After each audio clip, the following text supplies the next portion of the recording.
propuesta que les traigo es esta. Mi idea es proponerles una lectura del postestructuralismo, ¿no? Proponerles un esbozo de definición, si ustedes quieren, o algunas marcas de encuadre, porque es un campo muy heterogéneo, muy diverso. El del postestructuralismo quiere decir, muy bien, como decía Jorge, quiere decir que es algo que viene después del estructuralismo. Y en mi opinión no es poco decir esto. Ha sido criticado la etiqueta postestructuralista, porque en principio tiene solamente una connotación negativa, es lo que está después. Entonces, quiero decir algunas cositas de ese post, porque me parece que no solo está después, sino que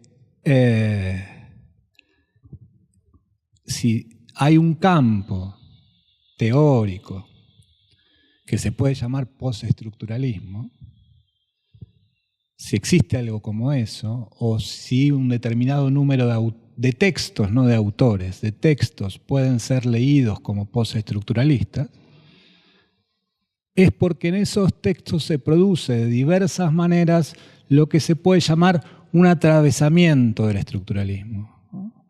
Es decir, los desarrollos que postestructuralistas suponen al estructuralismo y, en cierto sentido, o lo atraviesan, o lo deconstruyen, o lo subvierten, y ahí tienen tres formas de pasar por el estructuralismo, ¿no? Si ustedes quieren, el atravesamiento, yo se lo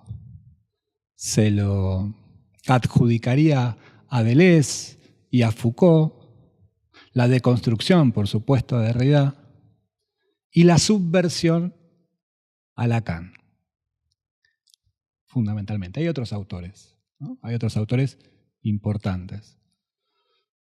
Pero me parece que ahí tienen tres salidas de lo que se llamó la clausura de la que hablaba Jorge, la clausura estructuralista. Entonces yo caracterizaría el campo textual postestructuralista como un campo hecho de diversas estrategias de salida del estructuralismo. Salida quiere decir que hay que pasar por el estructuralismo. ¿No? Si uno lo saltea, entonces ya está en otro lugar. Parece que lo que tienen en común, a pesar de su gran diversidad, estos autores que mencioné y otros, es que pasan por el estructuralismo y de alguna manera lo desbordan, llevándose con ellos muchos elementos, muchos supuestos, rechazando otros y produciendo nuevas herramientas. Para pensar, ¿qué es lo que yo les quería proponer? Transitar. Bueno, no aquello que puede denominarse a secas, y si existiera, yo creo que hay que reconstruirla en gran medida, una ontología o una filosofía primera postestructuralista, sino el tema que les quería proponer es más bien pensar qué podría ser una teoría social postestructuralista, ¿no? O si ustedes quieren una ontología social, ¿no? ¿Qué es lo social para el postestructuralismo? Porque lo social en el postestructuralismo implica lo político. El postestructuralismo comparte, además de estos atravesamientos, comparte la idea, estos atravesamientos, estos desbordamientos de lo que se llamó la totalidad o la totalización estructuralista, ahora vamos a ponerle más sustancia a esta cosa un poco abstracta. Pero déjeme decir que además de ese desborde, de ese atravesamiento, de esa superación, es una palabra que acá no queda bien, porque superación tiene unas connotaciones hegelianas con las que en general todos estos autores se proponen discutir y de la cual se proponen escapar. Entonces por eso elegí las otras. Entonces, además de este atravesamiento, entonces lo que hay es la idea de que la política tiene prioridad por sobre lo social. La sociedad, lo que llamamos la sociedad, está hecha políticamente, porque fundamentalmente está hecha de relaciones de fuerza y de relaciones de sentido. Y hay disputas, ¿no?, por el poder y disputas por el sentido. Y esas disputas por el poder y esas disputas por el sentido son lo que construyen las estructuras. El resultado, en todo caso, de esas disputas, uno de los resultados de esas disputas, son lo que llamamos las estructuras sociales o la sociedad. Y no solo las estructuras sociales y la sociedad construyen esas disputas. También lo que construyen son sujetos, construyen subjetividades, construyen individuos. Entonces, los individuos y la sociedad son un resultado de la política, entendido en un sentido que ahora tenemos que explorar. Pero si ustedes ven, esta presentación ya mueve de lugar la forma tradicional de pensar estos tres elementos fundamentales que acabo de nombrar y que el postestructuralismo viene a reconceptualizar, a refundar, a redefinir. La política, la sociedad y el individuo. Entonces, la hipótesis con la que quiero trabajar es precisamente esta. El postestructuralismo trae nuevas formas de pensar la política, la sociedad y la subjetividad. Formas de pensar. ¿Puedo hacer alusión a tu intervención? Me pareció intuir formas de pensar que, si ustedes la llaman posmoderna, está bien. No creo que esté mal, me parece que es una forma de encararlo. Lo que pasa es que la connotación de posmoderna de esta forma de pensar habla de un debate, ya implica un debate. ¿Con quién se produce ese debate? Con el marxismo. Las formas de... ¿No se oye? Lo que pasa es que no está amplificado. Pero puedo hablar más fuerte. Perdón. Ok. Puedo hablar más fuerte. Voy a tratar de hablar más fuerte. Le decía que hay una discusión que es muy importante, me parece, para nosotros. Sospecho que para todos los que estamos acá. De Jorge ya lo sé porque conozco un poco su trayectoria. Que tiene que ver con pensar qué es la sociedad, si ustedes quieren, y cómo transformarla. Pensar la sociedad, pensar la cultura, pensar las estructuras sociales y pensar la posibilidad de su transformación. Entonces, lo que me parece que caracteriza al postestructuralismo es que trae una nueva forma de pensar la sociedad y una nueva forma de pensar su posible transformación, ¿no? y para decirlo rápida y groseramente, es una forma no marxista de pensar la sociedad y de pensar la transformación social, de pensar la política. Entonces, pero es una forma que está en un diálogo muy estrecho con el marxismo, en un diálogo, en una polémica, ¿no? Hay una relación tensa entre todos estos autores que mencioné y el marxismo. Entonces, yo ¿cómo decirle? Para terminar con la introducción, el consejo, el tip metodológico que les daría es tratemos de olvidar esa disputa por un momento, ¿no? Y tratemos de, por el momento, y después yo me gustaría llegar ahí, y me gustaría, si ustedes quieren que hablemos de eso, después de desplegar mínimamente las posiciones estructuralistas que me gustaría explorar con ustedes, después podemos pensar juntos, si quieren, a qué tradiciones emancipatorias se parecen estas posiciones, con qué tienen relación o con qué podrían tenerla. ¿No? Lo que quiero decir es, yo vincularía al postestructuralismo más que con la posmodernidad, o no solo con la posmodernidad, porque vincularla con la posmodernidad implica vincularla con lo que se llamó, por los teóricos marxistas, la lógica cultural del capitalismo tardío. Entonces, es dejar al postestructuralismo de entrada pegado con esa posición. Yo, por el momento, no haría eso.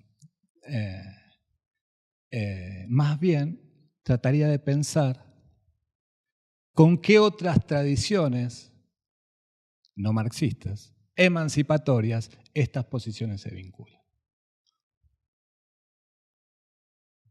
Entonces, vamos a empezar. Un punto de partida es la idea de la sociedad que presenta el estructuralismo marxista, precisamente. Un punto de partida para comprender lo que vino después. Específicamente en la pluma de Althusser. Althusser era un teórico, como ustedes saben, que trató de renovar la tradición marxista leyendo a Marx con las herramientas del estructuralismo. ¿Cuáles son las herramientas del estructuralismo? Bueno, fundamentalmente una noción nueva en relación a la comprensión tradicional marxista y no marxista de estructura. La estructura estructuralista es un conjunto de posiciones diferenciales, ¿no? Es un sistema de reglas que organiza un conjunto de identidades y esas identidades son diferenciales.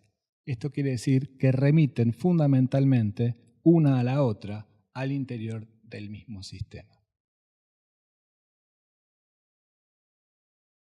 Entonces,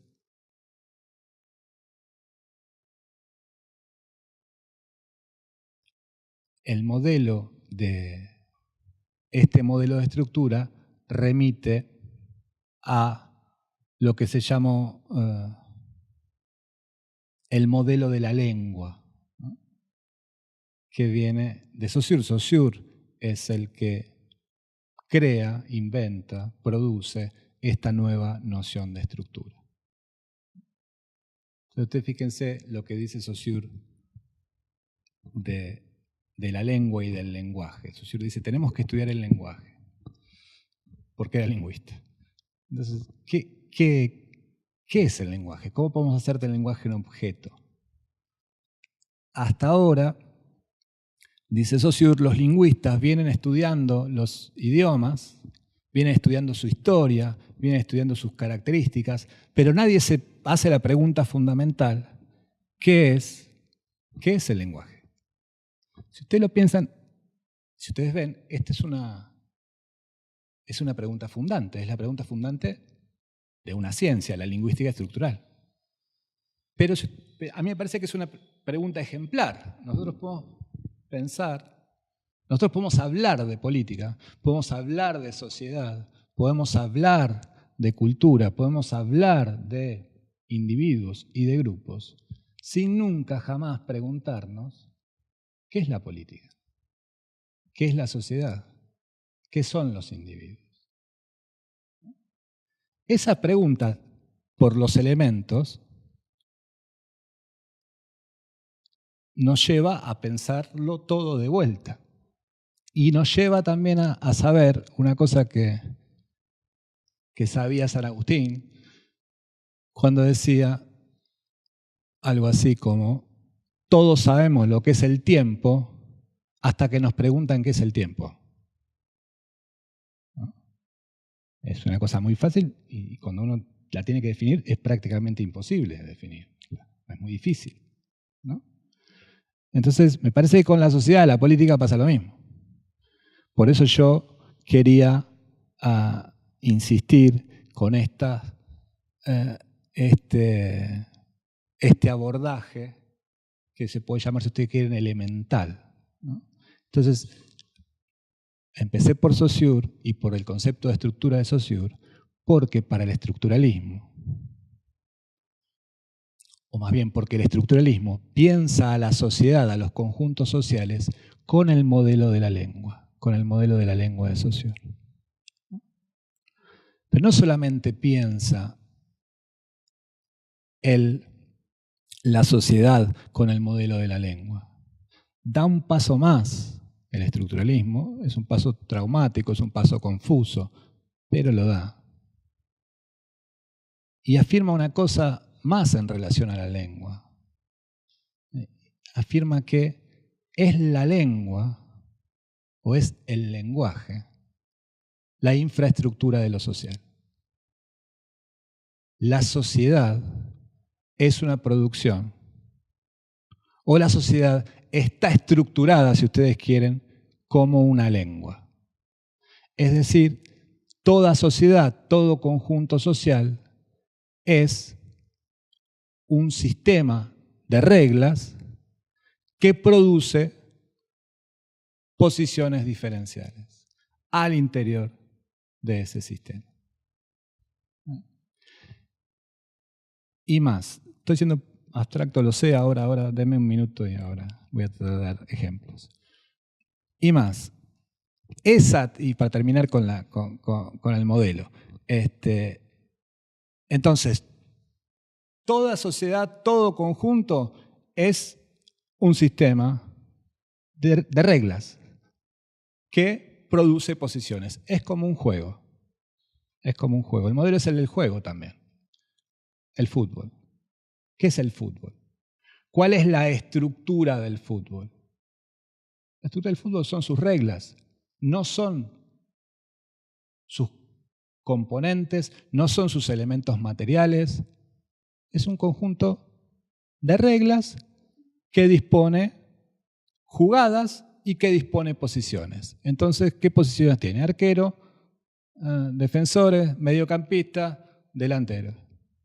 Cualquier persona de cualquier sexo, edad, tamaño que esté en la posición del arquero tiene la identidad de arquero.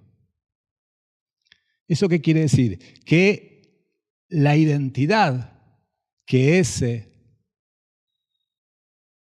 individuo tiene no preexiste a su posición en ese conjunto estructurado que es el juego. Es la estructura la que produce su identidad. La identidad la identidad como arquero no preexiste al juego. Es arquero en tanto se coloque en esa posición y cumpla con las reglas del juego. Si cambia de posición, cambia su identidad.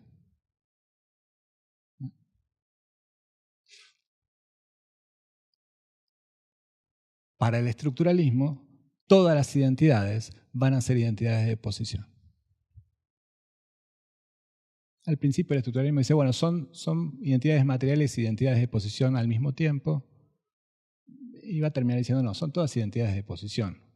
El ejemplo clásico es el del tren, ¿no?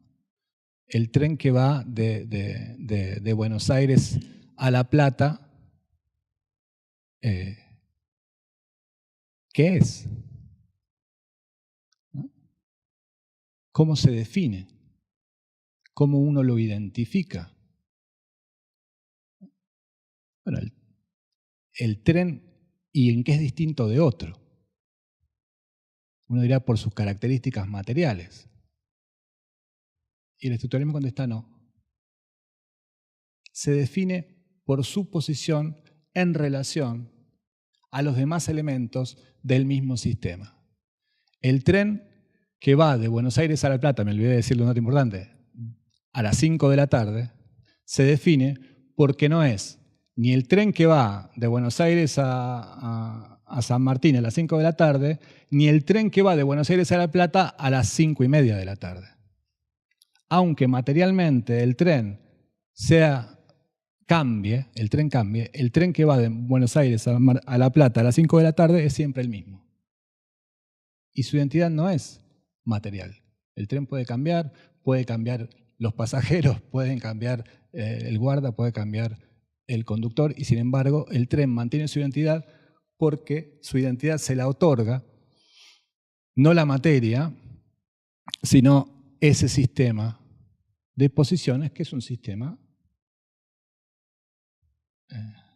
que funciona de la misma manera que funciona la lengua. Para Saussure y para los estructuralistas la lengua funciona exactamente de la misma manera. ¿Qué es lo que le da la identidad a una palabra? ¿O qué es lo que le da la identidad a una letra? Bueno, es estar inscripta en un sistema, el sistema de la lengua, y esa identidad no es una identidad intrínseca, sino que está definida por lo que no es, en relación, está diferencialmente definida, es decir, en relación a los otros elementos. ¿Qué es la A? Bueno, la A no es ni la B, ni la C, ni la D, ni la E. ¿Qué es la B? Bueno, no es ni la A, ni la C, ni la D. Cada letra se define en relación a las otras en el sistema del abecedario por lo que no es. Esa es su única característica identificatoria. Es lo que no son los demás. Para saber qué es una cosa, cualquier cosa, para saber cuál es su identidad, hay que remitirla al sistema de reglas que le otorga esa identidad. ¿Vale? Entonces hagamos esto que parece una estupidez o un aburrimiento que no tiene nada que ver con el tema que nos convoca. Esta comprensión del lenguaje en términos de estructura de signos, eso es lo que trae Saussure. El lenguaje es una estructura de signos, dice. Y esta generalización que produce el estructuralismo diciendo todas las estructuras sociales son sistemas de signos, son sistemas lingüísticos segundos, están producidas en y por el lenguaje, eso es lo que se está diciendo.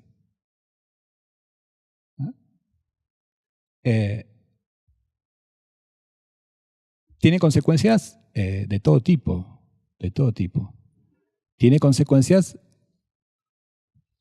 políticas. ¿Por qué? Porque es un fuerte ataque a los esencialismos. ¿Qué es un joven? ¿Qué es una mujer? Por ejemplo. Entonces, si ustedes son esencialistas, ustedes dirán, un joven es una persona que tiene o que es un adolescente, una persona que tiene entre 13 y 19 años.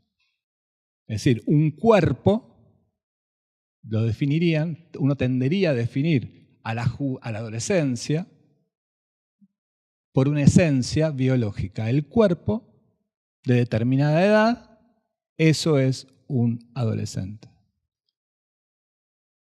Bueno, sucede que la adolescencia en las sociedades anteriores a 1940, 1930, es decir, durante la mayor parte de la historia de la humanidad, no existió nada como la adolescencia.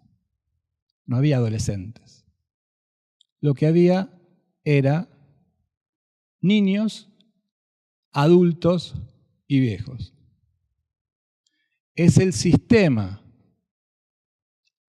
moderno y casi tardomoderno de las edades, es la cultura del capitalismo industrial la que produce la identidad juvenil, la que produce todo el sistema de las edades nuevamente,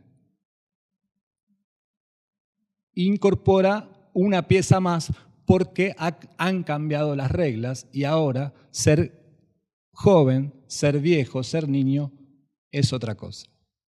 ¿No? Cambió la sociedad, cambió su sistema de referencias, cambiaron sus reglas del juego y entonces cambiaron sus identidades. Si usted nace en una sociedad agraria en el siglo XVII y usted tiene 18 años, usted es un adulto. Si usted nace en el 2017 en Núñez y usted tiene 18 años, usted está muy lejos de ser un adulto y su cuerpo biológico es el mismo. ¿Qué es lo que produce la identidad de ese sujeto? Bueno, un sistema de signos. Eso es lo que dice el estructuralismo. Entonces da un paso más. ¿Y qué dice? Entonces, ¿qué es un sujeto? Bueno, un sujeto es un cuerpo en una posición cultural, para decirlo de alguna manera, en un rol cultural. Es el rol el que produce al sujeto sujetado a ese rol. Entonces, les había dicho lo de la mujer. ¿Qué es una mujer? Una mujer es un cuerpo humano que tiene determinada configuración biológica, otra vez tendemos a pensar. Pero eso define una mujer. No se define lo que es una mujer, uno dirá ahora más fácilmente, por su contexto cultural. Es lo mismo una mujer en el siglo pasado que una mujer en este siglo. Es la misma mujer. O se los pongo en términos más estructuralistas. Es la misma mujer en el sistema de reglas configurado por maternidad, casa,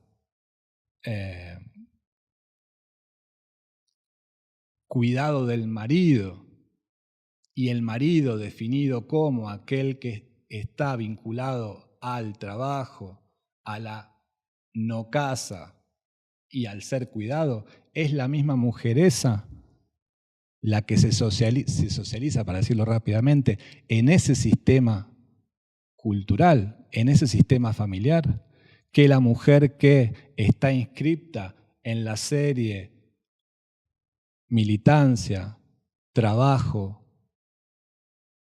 matrimonio igualitario, ¿no?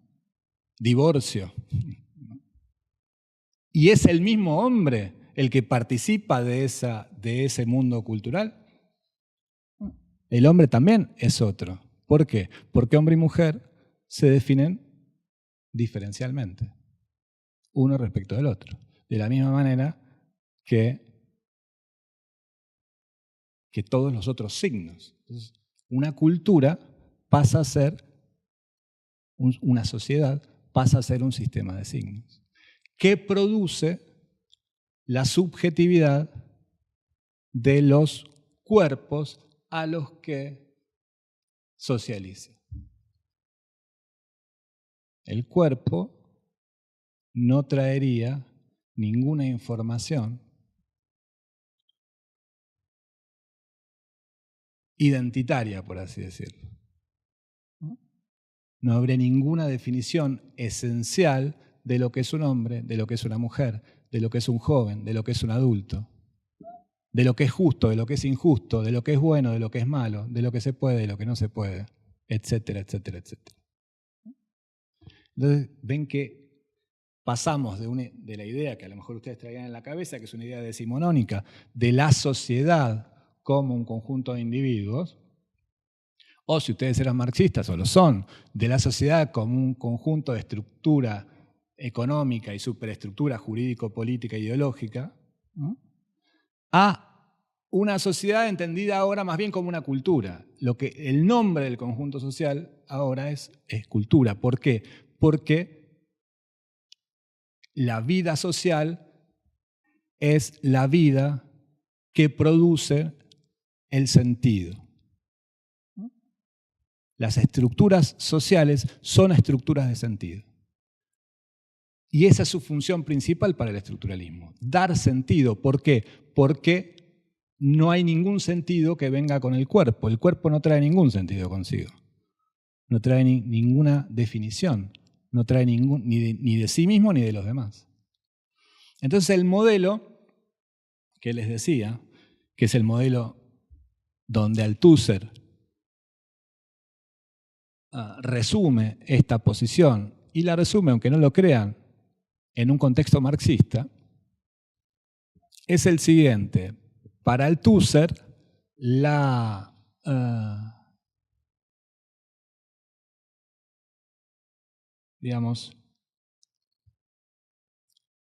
habría estructuras económicas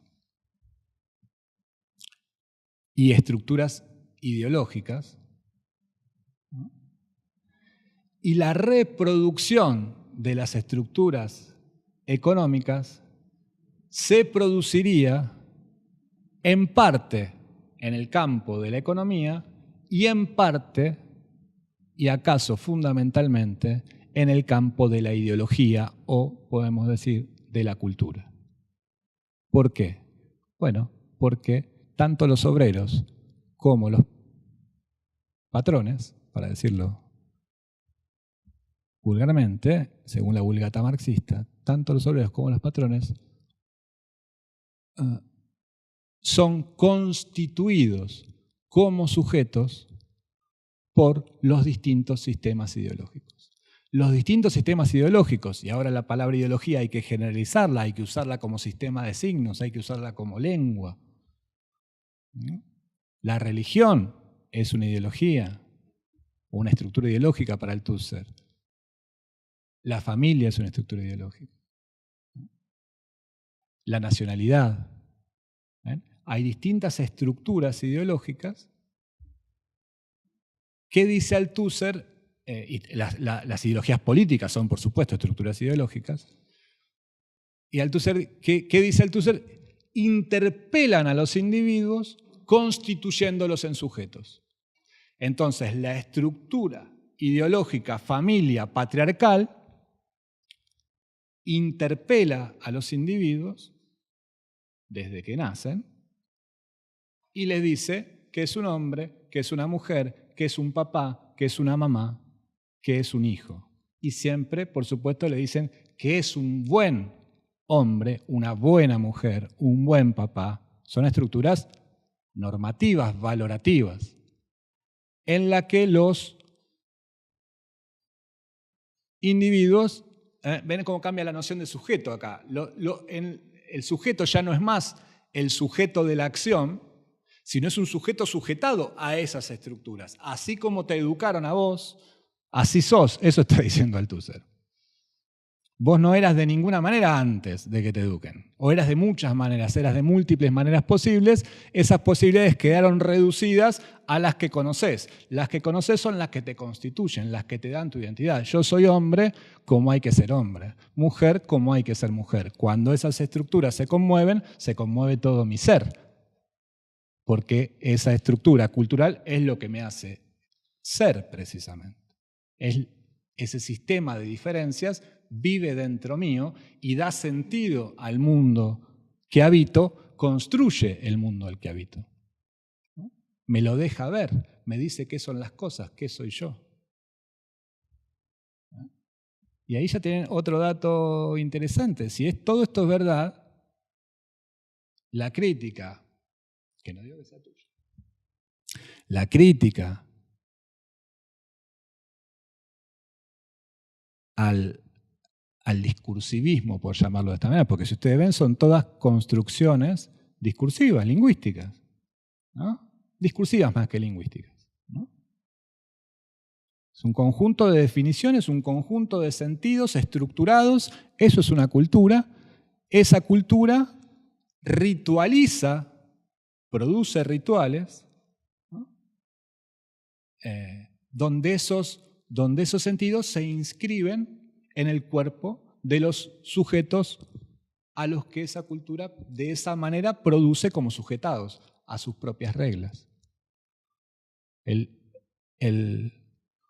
ejemplo que da el Althusser es lindo porque dice, hablando del ritual y de cómo uno, haciendo todos los días de nenito o de nenita, haciendo todos los días de argentino, haciendo todos los días de chileno, según le toque, haciendo todos los días de cristiano, haciendo ritualmente todos los días el ejercicio de ser esto que el discurso ideológico cristiano, que el discurso ideológico nacional, que el discurso ideológico sexual, que el discurso ideológico que sea, dice, yo así me siento, así me veo, así veo a los demás. Según la grilla que ese discurso produce. Argentinos, no argentinos, cristianos, no cristianos, hombres, mujeres, etc. Entonces les decía, Althusser tiene un ejemplo lindo que es, no es que uno va a la iglesia porque cree, sino dice algo que parece que era de Pascal, que es arrodíllense, muevan los labios en oración y entonces creerán. El ejercicio, que empieza siendo un ejercicio externo, hago como hacen todos, a ver, miro cómo hacen los cristianos para ser cristianos, bueno, van a la iglesia, se arrodillan, dicen la oración, ¿no? Y así creen. Se invierte la relación, ¿no? Se invierte la idea, porque es la ideología y el ritual el que producen al sujeto como creyente en los valores que ahora tiene, ¿no? Bueno, hasta acá llegamos con el estructuralismo. No sé si ustedes sienten lo que se llama la clausura estructuralista. Perdón, quiero insistir un minuto con esto del discursivismo, que no sé si me lo pasé muy rápido. ¿Ven hasta qué punto esta estructuración que podemos llamar discursiva o que llamamos hasta ahora lingüística, en realidad es lingüística y no lingüística porque hay elementos que están estructurados con sentido que no son palabras, como están dispuestas las sillas, como están dispuestos los cuadros, eso tiene y da sentido también, no hace falta que se diga, no es solo lingüística, también hay elementos no lingüísticos, pero el conjunto es un conjunto significativo, es un conjunto, en realidad técnicamente se llaman significantes, ¿no? O si ustedes quieren, significantes, ¿no? Una lengua o un discurso, si ustedes quieren, es una articulación de significantes que produce sentidos, ¿no? Entonces, ya tienen varias cosas acá. Tienen que conducen a una de las tesis de Althusser, de este texto que estoy comentando, sin haberlo nombrado, que se llama Ideología y aparatos ideológicos de Estado, que es un texto muy importantísimo, y muy... es como un parteaguas.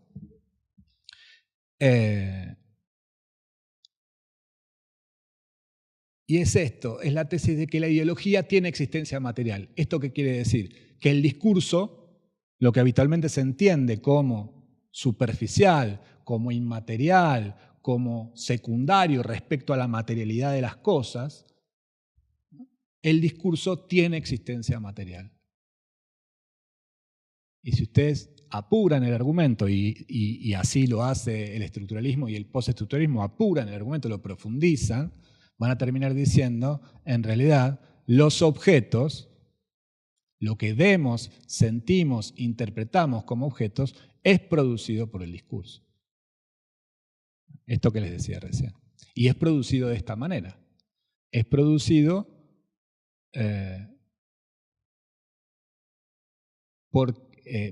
tiene la materialidad de haber sido subjetivado, es decir, vive en nosotros.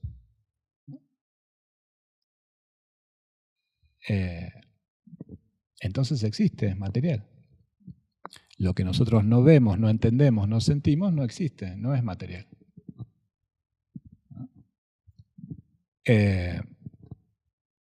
Entonces, dicho esto, pasaron varias cosas. Por un lado, aparece lo que se llama, o lo que es una de las expresiones del llamado giro lingüístico. Este es el famoso giro lingüístico.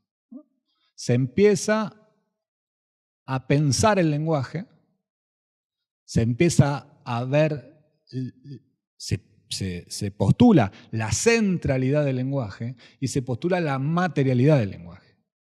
Acá empieza a haber un nuevo, si ustedes quieren, materialismo. Palabra en francés es mot, no sé cómo se pronunciará, y entonces Lacan va a hablar, Lacan, que es parte de esta comparsa, diría mi papá, Lacan va a hablar de materialismo, ¿no? La palabra material. Este es el sentido del materialismo, estructuralista y postestructuralista, ¿no? Ahora, no, estamos en la estación estructuralista, el punto de partida, si ustedes quieren, para lo que nos convoca. Entonces les decía, no sé si ustedes sienten la clausura que este argumento tiene.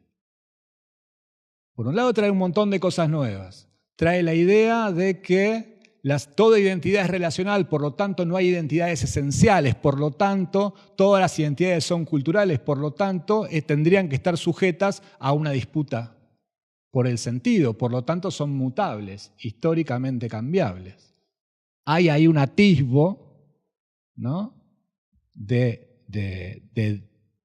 Digamos, hay un profundo gesto de desesencialización, y un atisbo de politización, pero ustedes ven que no hay los instrumentos conceptuales para pensar para pensar la génesis de esas estructuras culturales y su transformación. ¿Por qué? Porque tenemos que la estructura se entiende como una estructura cerrada, ¿ven? El sistema de los sexos como un sistema cerrado, el sistema de las religiones como un sistema cerrado, el sistema político en el sentido restringido como un sistema cerrado, el sistema económico como un sistema cerrado. ¿Por qué cerrado? Porque la noción estructuralista de estructura pide precisamente la sistematicidad del sistema. Para que haya sentido, tiene que haber un cierre del sistema. ¿Ven? Y al mismo tiempo, ¿qué sucede? Entonces, el sistema está cerrado. Ese sistema produce sujetos, lo que llamamos individuos, los produce como sujetados a ese sistema cerrado. Entonces, ¿el cambio de dónde podría venir? ¿No? Hay una situación asfixiante ahí. ¿No? ¿Cómo salimos de acá? Este problema en el 68 era un problema. 1968. El famoso año milagroso estructuralista es 1966. En 1966 aparecen Las palabras y las cosas de Foucault. Si no estoy mal, aparecen los escritos de Lacan, ¿no? Aparecen 2 o 3 o 4 libros muy, muy importantes, producto de un proceso que había empezado en 1916 con los cursos de Saussure y sobre todo se había intensificado en 1945 con los primeros textos de Lévi-Strauss. En el 66 salen estos grandes libros, en el 68 ya estamos en lo que se llama la clausura. Ya se había comprendido el valor de estas posiciones y se había comprendido las limitaciones de estas posiciones.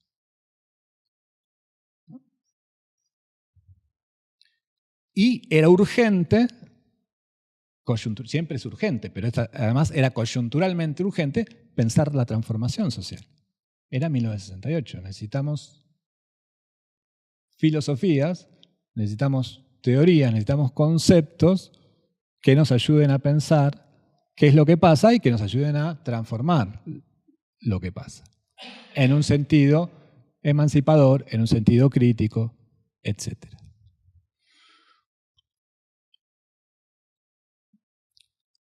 Entonces, pasan muchas cosas, pero yo les quiero proponer lo siguiente. Podemos pensar en que hay al menos 2 formas de salida del estructuralismo, 2 versiones, 2 tipos de postestructuralismo. Esta es una propuesta que tiene que ver con ordenar un campo, que es un campo muy diverso, este que les decía, muy heterogéneo, y estas 2 salidas no corresponden exactamente a ningún autor, se apoyan en distintos autores, pero son una construcción que nosotros podemos hacer para armar 2 tipos de modelo que, en mi opinión, son 2 nuevos paradigmas postestructuralistas, 2 nuevas formas de comprensión de la sociedad, de la subjetividad y de la política. El primer paradigma se puede llamar paradigma de la falta constitutiva, si quieren, y ya se imaginan que tiene una raíz lacaniana. El otro paradigma puede llamarse,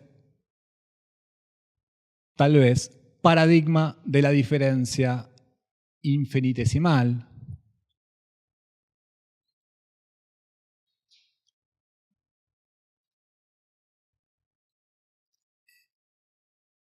y tiene como actores principales a Foucault y a Deleuze. El nombre que acabo de dar, paradigma de la diferencia infinitesimal, implica, esto es un pie de página, implica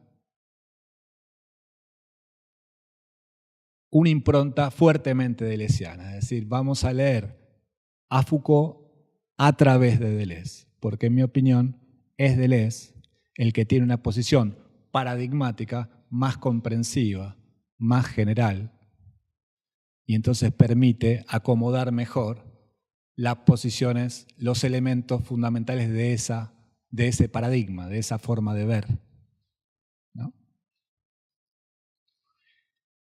Entonces, ¿qué es lo que se va? Entonces les leo, para darle más datos de estas 2 salidas, el primer camino, la primera salida,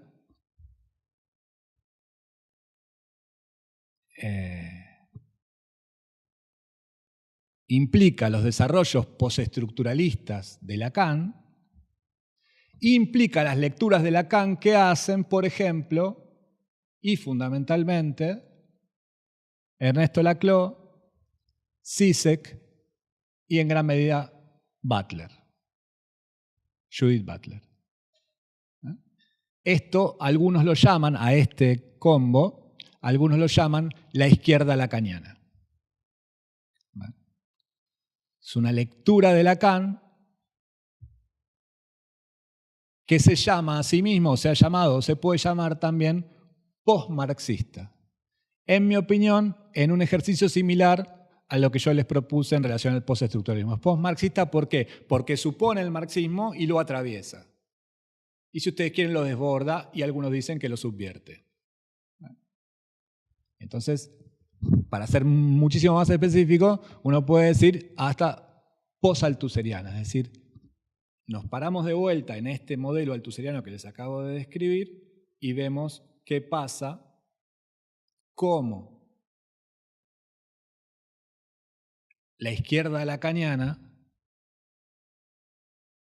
sale de la clausura estructuralista y propone una nueva imagen de la sociedad y un nuevo lugar y una nueva definición de la política.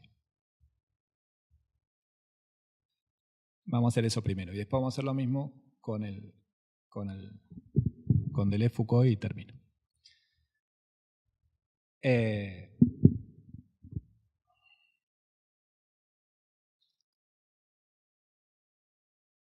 Otra vez es el lenguaje. Acá es el lenguaje. En el estructuralismo y en el postestructuralismo lacaniano, lo que yo llamé lacaniano, Derrida no entra exactamente acá, pero también se le aplica a esto, es fundamental el lenguaje. Para Deleuze y para Foucault no es tan importante, pero para esta vertiente del estructuralismo, el lenguaje sigue siendo un modelo y sigue siendo el espacio, si ustedes quieren, donde la realidad se construye. La realidad humana se construye. Ahí viene la consigna, el eslogan de Derrida: no hay afuera del lenguaje. Para los humanos no hay afuera del lenguaje. Esto no lo va a compartir la otra versión del postestructuralismo, ¿no? Para el lacanismo, sin duda, no hay afuera del lenguaje. Lo que no quiere decir que lo único que haya sea el lenguaje. O en realidad, lo que no quiere decir que no haya afuera, pero lo que está afuera del lenguaje es lo que el lenguaje deja de alguna manera afuera o no puede aprender, ¿no? Esto quiere decir que no hay no relación con el lenguaje y que el lenguaje es preeminente en la construcción de la realidad social, política y subjetiva. Pero ¿qué es lo que cambia? Cambia el modelo del lenguaje. ¿Qué dice Derrida, Lacan, Barthes en gran medida, Julia Kristeva? Todos estos pueden quedar de este lado. ¿Qué dice? Dice, bueno, el lenguaje no es solo lengua, no es solo estructura diferencial de signos. El lenguaje es primero, por lo menos primero lógicamente o en principio, o hay que empezar a ver al lenguaje desde el punto de vista de su infinitud. ¿Por qué es infinito el lenguaje?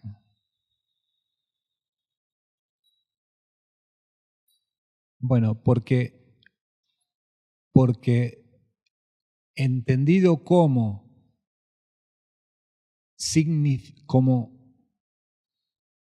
campo de significantes, entendido como texto, entendido en su dimensión semiótica y no simbólica, campo de la significación o de significantes es un concepto de Laclau, texto es un concepto de Derrida y de Kristeva, dimensión semiótica del lenguaje es de Kristeva también, en oposición a la dimensión simbólica. Entendido desde este punto de vista, si ustedes quieren, para decirlo rápido y esquemáticamente, una palabra remite a la otra de una manera que no se puede detener, ¿no? Entonces tienen que pensar en el diccionario. Esto es, con esto Borges ha hecho maravillas. El diccionario es infinito, aunque sea finito en la cantidad de significantes, en la cantidad de palabras que tiene. Lo que es infinito son las relaciones entre las palabras, ¿no? ¿Por qué? Porque una palabra, si ustedes abren el diccionario y quieren definir otra palabra, van a encontrar quieren definir una palabra, van a encontrar otras palabras y distintas acepciones de esa misma palabra. Entonces yo tomo una palabra vaso, tomo la palabra jarra o vaso o cualquier otra, voy a encontrar una palabra que tengo que buscar la definición, donde voy a encontrar otra palabra y varias acepciones de esa palabra, ¿no? Y cada una de esas palabras me remite a otra sin posibilidad, en principio, de detenerme y sin posibilidad de organizar un sentido. El campo de la discursividad, el lenguaje como campo de la discursividad, es un lenguaje donde un sentido remite a otro, pero un sentido global no se puede alcanzar en ese nivel. El punto entonces sería cómo se produce el sentido, cómo se produce la significación, cómo se produce, bueno, se produce como decía el estructuralismo que se produce haciendo un sistema.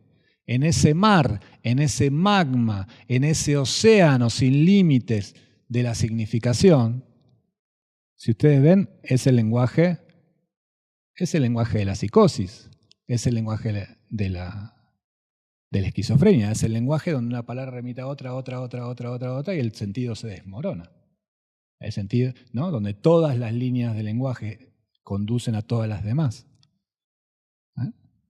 Si ustedes lo piensan así, pueden pensar, por un lado, que entonces ese campo es un campo donde el sentido debe ser producido, por un lado, pero es el campo que produce, es un campo radicalmente, si ustedes quieren, creativo, es un campo radicalmente indeterminado, es un campo desde donde siempre pueden surgir sentidos nuevos. Entonces, el modelo reducido a su mínima expresión, el modelo lacaniano, es el modelo de la frase. Cómo en ese texto infinito, cómo en esos sentidos deslizantes, en esas remisiones perpetuas de una palabra a otra, se produce un sentido. Es decir, cómo se produce una estructura en un discurso. Son todas sinónimos. Bueno, puntuando con el punto. ¿Cómo ustedes saben lo que yo voy a decir? ¿Cómo alcanza sentido la frase que yo digo? Solo alcanza sentido cabalmente, o más o menos cabalmente, cuando la puntúo, cuando la termino, bueno, ¿no? O cuando la acentúo. La acentúo, ¿no? El ejemplo que a mí me gusta, vinculado a esto, y que es un ejemplo muy lacaniano y laclosiano, es que la frase quiere decir según cómo se la acentúe y cómo se la puntúe. Entonces, una forma de decir la misma frase. Y el sentido está no en las palabras, sino justamente en esto, que en realidad no tiene sentido en sí. El punto no tiene ningún sentido, ¿ven? Y sin embargo, o el acento en una palabra es lo que hace que la cosa cobre un sentido y no otro. Por ejemplo, Perón evita la patria socialista. Y otra forma de decirlo es Perón evita la patria socialista. Que son las mismas palabras. Y el sentido es completamente distinto. Entonces, la teoría del sentido de Lacan, que es la que va a retomar Laclau, tiene que ver con que la actividad de producción de sentido es la actividad política por excelencia. Porque si el mundo social es un mundo hecho de sentidos, si las relaciones de poder son relaciones de sentido, entonces la disputa política es la disputa por los sentidos. ¿Por qué son las cosas? ¿No? ¿Qué es el libre mercado? Es la última maravilla de la humanidad a la que todos debemos acceder para vivir confortablemente, ¿o es el enemigo que hay que combatir? Bueno, es una pelea de sentido. Es una lucha, si ustedes quieren, por la hegemonía. Es una lucha por la puntuación. Es una lucha por la institución de lo que Laclau llama puntos nodales. Los puntos nodales son esos significantes privilegiados que van a articular un sistema ideológico. Y lo político para Laclau y para los lacanianos, que lo siguen, es precisamente la institución de los sentidos organizadores del campo social. El punto nodal es lo que Lacan, es la versión laclausiana de lo que Lacan llama punto de Capitón. El punto de Capitón es, ¿vieron los botones que tienen ¿cómo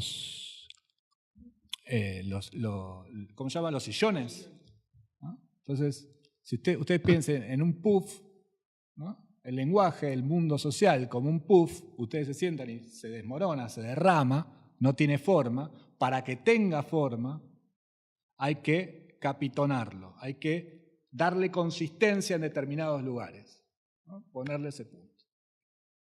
Entonces, los significantes mayores, los significantes amos, son siempre significantes políticos. Si usted quiere saber cómo es una cultura, tiene que buscar sus significantes amos, sus significantes mayores. Y si usted quiere transformar esa cultura, usted tiene que disputar el sentido de esos significantes o instituir significantes nuevos.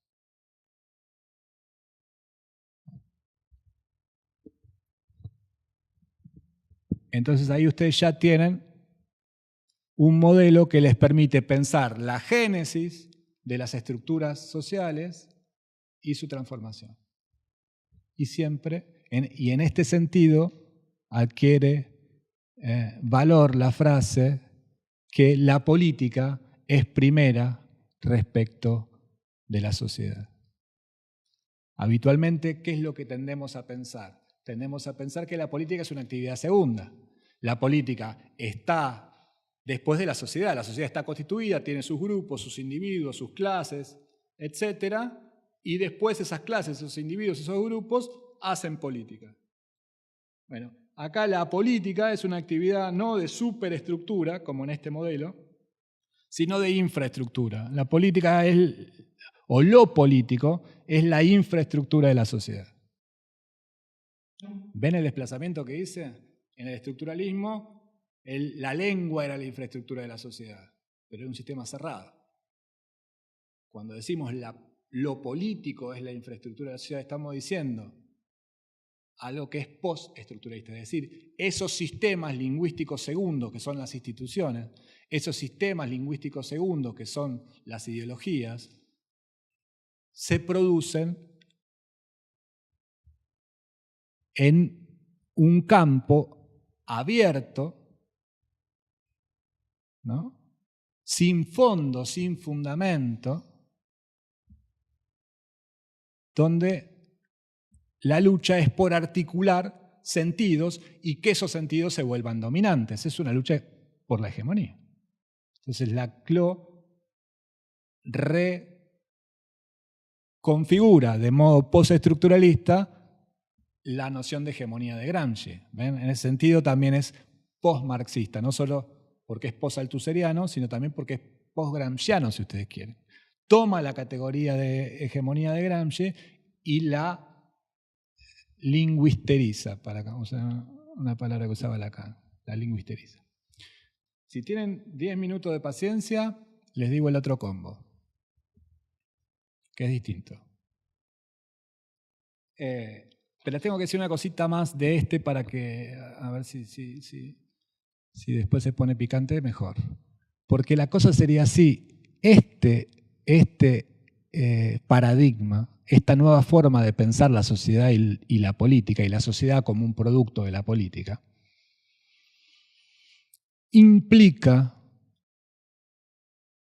que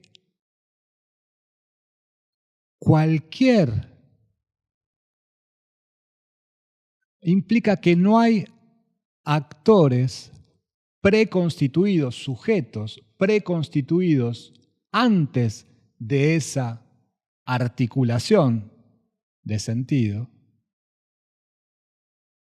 antes y en otro lugar. Específicamente implica que la clase obrera puede o no liderar los procesos de lucha contrahegemónica. Puede o no liderar los procesos de lucha por la transformación social y producir transformación social. En realidad, en este modelo, los distintos actores, en este modelo, en términos lógicos, después en términos históricos no hay que hacer una diferencia, pero en términos lógicos, en términos abstractos, cualquier actor puede, y cualquier significante, si ustedes quieren, cualquier punto nodal, puede construir ese sujeto colectivo que trae sentidos nuevos al campo social.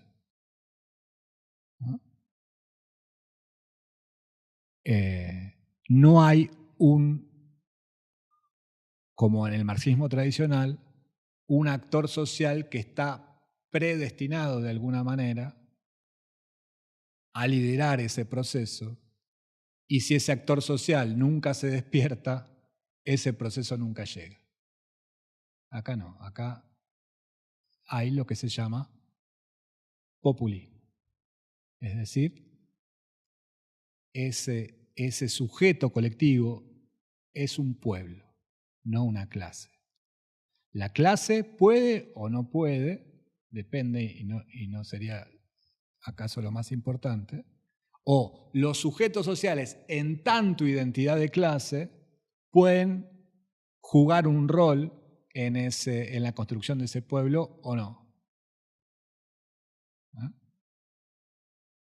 ¿Qué les quiero decir?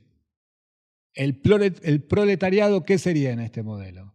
Bueno, sería un significante, una identidad más posible en muchos sistemas de significación. Ese significante proletariado se puede cargar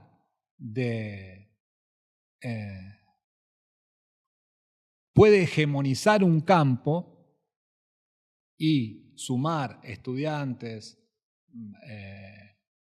campesinos, etcétera, etcétera, etcétera, u otro significante, por ejemplo, el significante campo, puede formar lo que la CLO llama cadena de equivalencias, esa línea de solidaridad entre distintos actores particulares y hegemonizar el proceso político de otra manera, en el que participarían los proletarios también.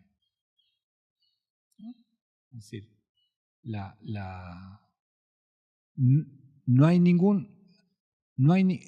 lo que hace la CLO medio terrible y muy interesante es que no deja ningún fundamento último para la política, ninguna seguridad. Cualquier alianza es posible. Cualquier idea, cualquier valor puede hegemonizar un campo social y conducir sus procesos. El socialismo, el neoliberalismo, los testigos de Jehová, cualquiera. Y son todos o ninguno verdadero. Porque cada sistema produce sus valores. Cada sistema produce, si logra hegemonía, la realidad social. ¿Por qué? Porque hace ver a los sujetos a los que interpela a la manera de Althusser y constituye a la manera de Althusser la realidad de ese modo. Si usted es como lo somos, constituidos por el valor o el significante Argentina, bueno, vamos a sentir las cosas del modo en que esa definición está sociohistóricamente producida. Por ejemplo, los chilenos nos van a caer bastante mal, sin conocer ningún chileno.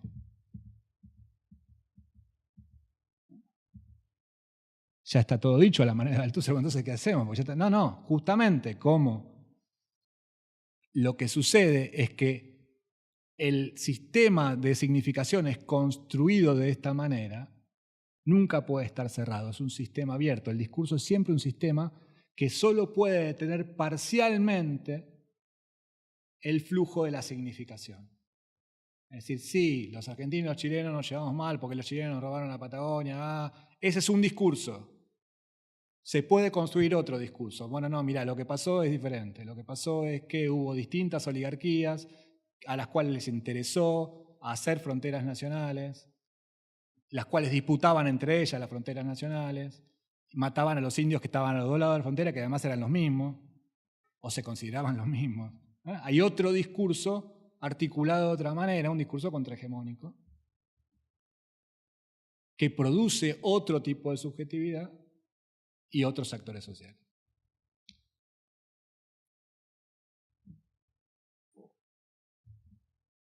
¿Tienen paciencia? Bueno, muy rápido. ¿Qué pasa con el tándem Deleuze-Laclau? Foucault. Deleuze-Foucault. Bueno, acá la palabra clave o la orientación básica no está relacionada tanto con el discurso y con el lenguaje, como con el poder y el deseo, pero entendido como voluntad de poder. No entendido el deseo como lo entiende Lacan, Laclau, que bueno, no pude hablar de eso porque si no era interminable. Pero si ustedes quieren hacer una cosa media esquemática, pueden poner discurso del lado Lacan-Laclau como palabra clave y pueden poner poder del lado Deleuze-Foucault. En realidad, poder y deseo, entendido el deseo, no como falta, ya es que estamos se lo digo, no como falta, al estilo psicoanalítico, lacaniano, no como falta, no el deseo como deseo de algo que se perdió. ¿Cuál es la lógica Lacan-Laclau? El sujeto es un sujeto del lenguaje y del deseo. ¿Por qué? Porque justamente como el sujeto es un sujeto del lenguaje y el lenguaje no tiene fundamento, permanentemente se está disputando la identidad de las cosas y la identidad del sujeto. El sujeto permanentemente está preguntando, bueno, entonces, ¿quién soy? Necesito contestar esta pregunta. Entonces, está bien, la mujer es una construcción política, el hombre es una, ¿no? La argentinidad es una cosa. Entonces, ¿pero qué? ¿Y yo quién soy? ¿No? Bueno, esa ausencia, esa falta constitutiva, vos no sos nada esencialmente, sino que sos eso que se va construyendo producto de articulaciones discursivas que son contingentes, que son transitorias, que son históricas, etc. ¿No? Ese sujeto es un sujeto orientado, si ustedes quieren, a producir cierres, a contestar esa pregunta, a totalizar, aunque esa totalización sea imposible y siempre tenga que recomenzar. Esa es la lógica del deseo lacaniano. Para Deleuze, el deseo es fundamentalmente un deseo que no es de lo que falta, no está vinculado al modelo de la falta, sino está vinculado al modelo de la libido freudiana, en gran medida. Es una referencia entre otras, ¿no? al conatus de Spinoza, a la voluntad de poder en Nietzsche. Es decir, el deseo es una energía, ¿no? Que siempre avanza estableciendo conexiones, y esas conexiones son conexiones que en principio son conexiones caóticas, no determinadas, porque justamente el deseo no tiene ningún objeto preestablecido. Es otra forma de decir que no tiene ninguna esencia. Uno puede desear cualquier cosa literalmente. El deseo se puede posar sobre cualquier cosa. El deseo inviste cualquier cosa. Produce conexiones entre distintas cosas de maneras no, en principio, este es un primer momento también, como hicimos con el otro modelo, en principio caótico, ¿no?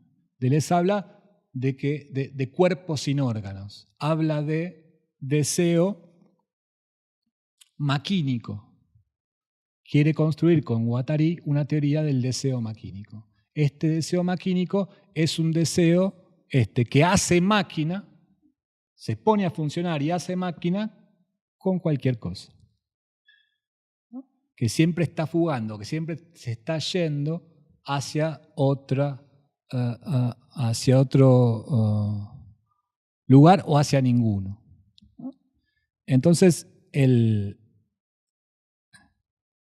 para decirlo de alguna manera, la idea de cuerpo sin órganos, la idea de inconsciente maquínico, es la idea de una multiplicidad pura. Si ustedes ven, es algo parecido al otro modelo en el sentido en que el cuerpo como cuerpo pulsional, como cuerpo libidinal, es una multiplicidad pura, caótica, ¿no? En el que las sociedades y las culturas producen sujetos sujetados a las reglas de funcionamiento de esas sociedades y esa cultura. Entonces, otra vez tienen ahí la idea de que la producción de la sociedad y la producción del sujeto es una producción política. Pero ahora, la política, sobre todo si lo toman en la vertiente Foucaultiana, que es la que voy a hablar para ir más rápido, ahora la política es sobre todo sujeción, dominación de una fuerza por sobre otra. El campo social hay que verlo como un campo de relaciones de fuerza. El propio cuerpo es una multiplicidad de fuerzas en pugna y los cuerpos de un grupo social, de un conjunto, son una multiplicidad de fuerzas en pugna. Caótica, hay que imaginarla así, esto nunca existió, es para empezar a hablar. En ese campo social se producen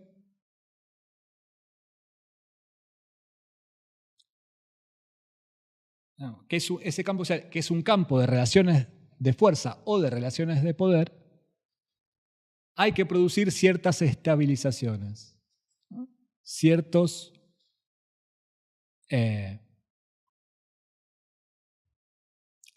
tipo de sujeción de esa multiplicidad, ¿no? Los encargados de producir la sujeción de esa multiplicidad de fuerzas son los que Foucault llama dispositivos de poder. Los dispositivos de poder son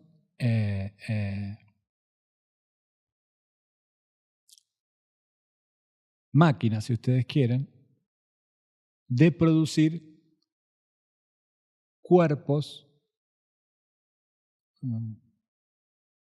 Cuando los dispositivos de poder son, por ejemplo, disciplinarios, que son los dispositivos de poder que para Foucault caracterizan la modernidad, son máquinas de producir cuerpos normalizados. ¿Qué son los dispositivos de poder entonces? Son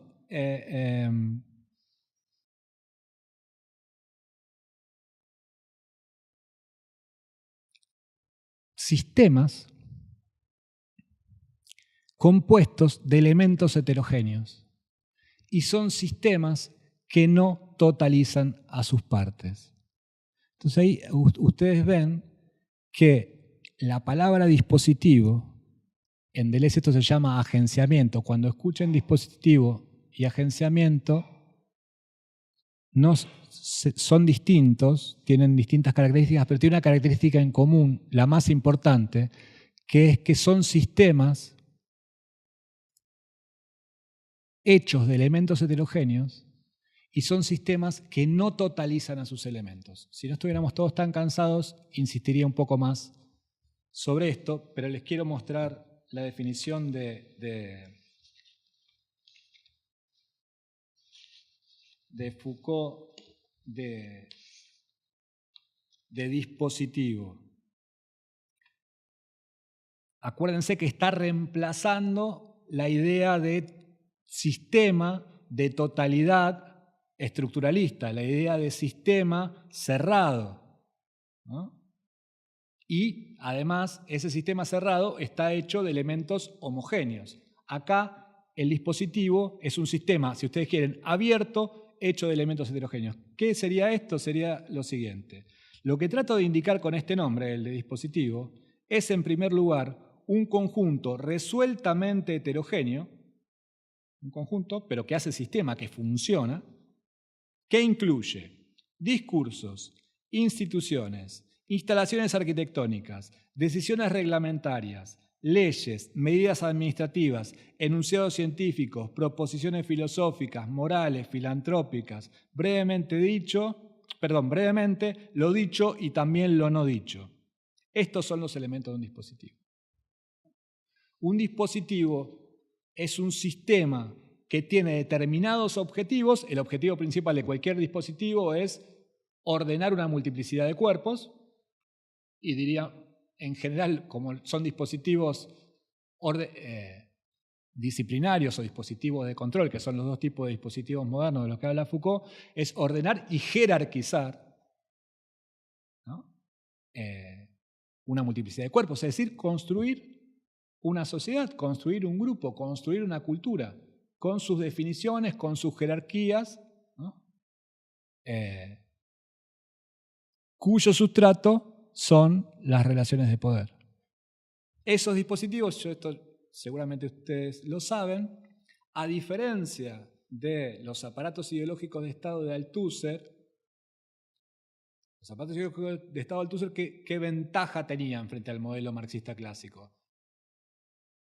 El poder de los aparatos ideológicos y el de los aparatos represivos. Habla Althusser, no sé si recuerdan, de dos tipos de dos formas de dominación, si ustedes quieren. ¿Cómo se produce la sociedad? Estaría diciendo Althusser. Bueno, con dos formas de dominación.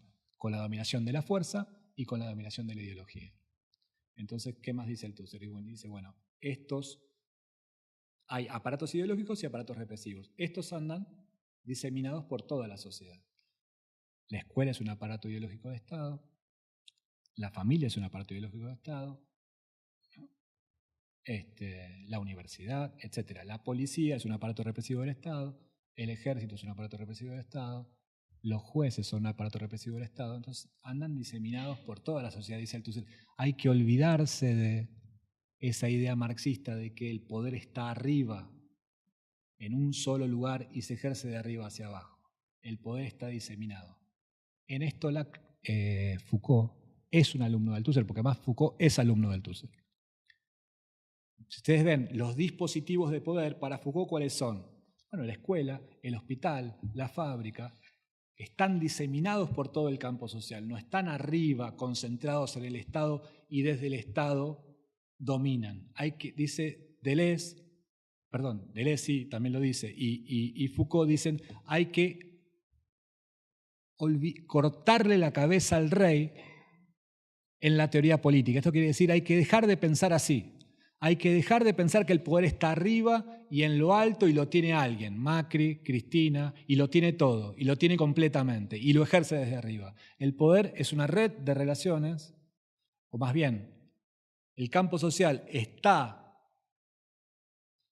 articulado como conjunto y sujetado a determinadas fuerzas por estos dispositivos de poder que atraviesan todo el campo social y que tienen, si ustedes quieren, funcionan localmente.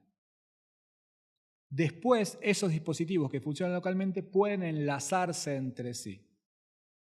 O sea, hay que pensar desde abajo hacia arriba y no desde arriba hacia abajo.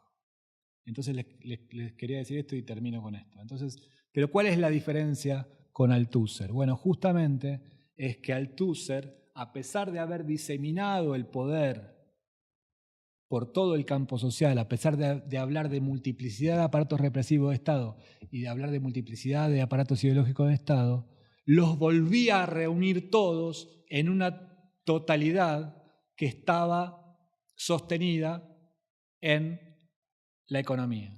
Los volvía a reunir todos diciendo que en realidad es la relación capital-trabajo la que determina todas las demás. Era marxista en ese sentido, aunque los marxistas lo echaron del Partido Comunista. Los del Partido Comunista lo echaron del Partido Comunista, había otros marxistas. Era marxista el Althusser. O sea, bueno, es verdad, están diseminadas por el campo social las estructuras ideológicas y las estructuras represivas, pero hay una totalidad, otra vez, ¿se acuerdan? La totalidad cerrada del estructuralismo. ¿Qué cerraba la totalidad en Althusser? Las relaciones de producción. Bueno, Foucault y Deleuze retiran eso. De la misma manera que lo retira de otra manera, como vimos, Lacan-Laclau, lo retiran. En el caso de Deleuze y Foucault todavía con mayor radicalidad. Hay distintas... El poder se ejerce localmente y luego se tejen redes. Se producen lo que se puede llamar diagramas de poder, que son como dispositivos más grandes, dispositivos de dispositivos. Esos dispositivos nunca son sistemas cerrados. Solo tienen una dirección estratégica. No totalizan a sus elementos. ¿Ven? Es una idea profundamente política de la sociedad y de la política, si ven, porque implica esta noción, que es una noción clave, la noción de estrategia y la noción de no totalización. No hace falta, para controlar una situación, no hace falta controlarla totalmente. Para controlar para ganar se puede decir, para ganar una elección presidencial no necesitas el 51%, lo podés ganar con el 22% el kirchnerismo y con el 30%, el 35% el macrismo. Y tienen la dirección estratégica de la situación política. No totalizan, no es que cuando el 100% de los argentinos sean, no. Nada funciona así, está diciendo Foucault. Nada funciona así. Nunca es el 100%. El 100% es totalizar. Lo que hay son relaciones de fuerza, siempre con poderes parciales, siempre hay parcialidades. Nunca hay un todo. En los dos modelos, en los dos postestructuralismos, este es un gran legado. Lo que hay, para usar palabras de Lacan, es un no todo. La sociedad es un no todo, nunca se totaliza. Hay que dejar de pensar con la imagen del todo. Y termino con esto, dejar de pensar con la imagen del todo es abandonar o reformular la idea de revolución. Porque la revolución es la idea decimonónica, y no tan decimonónica, también en parte del siglo XX, donde, como dice esa canción folclórica revolucionaria, el que no cambia todo no cambia nada. La idea de la inversión de todo, del todo. Bueno, acá no puede haber una inversión del todo porque no hay todo. Solo hay partes que están ensambladas o unidas por distintas relaciones de poder que son siempre móviles. Nunca se totaliza el campo social. La idea de hegemonía es una idea parecida. No se totaliza el campo social, se hegemoniza, que es otra cosa.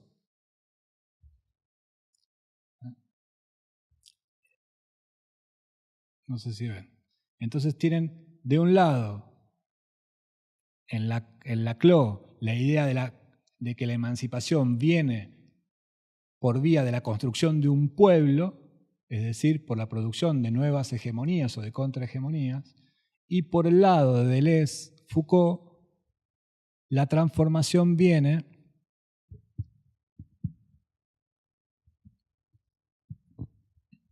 acá es difícil decirlo, porque pasan cosas distintas. Lo que pasa en Foucault es que se queda mucho tiempo pensando de dónde viene la transformación. En Deleuze ya lo tenía un poco más resuelto, y entonces voy a dar la respuesta deleuziana. En Deleuze la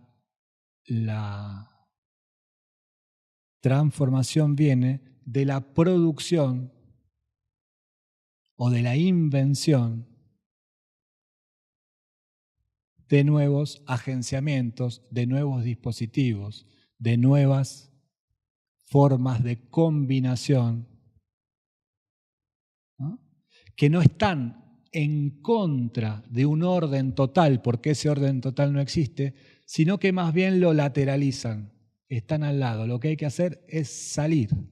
En la estrategia deleuziana, lo que hay que hacer no es contradecir, no es antagonizar como la estrategia lacaniana, sino fugar, escapar, salir. Es otro tipo de estrategia, ¿eh?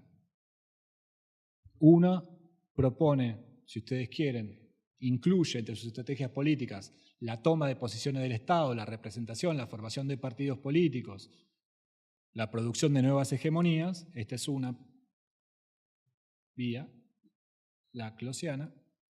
La vía deleuziana es la producción de nuevas formas de vida alternativas a las formas existentes. En la medida de lo posible también sustrayéndose a las grandes estructuras de representación. Porque las grandes estructuras de representación lo que harían sería capturar a esas formas de vida que tienen más grados de libertad, precisamente porque no tienen grandes estructuras de representación. Entonces el ejercicio permanente sería en esta posición sustraerse a esa representación. En la otra estrategia hay que construir representación porque hay que tener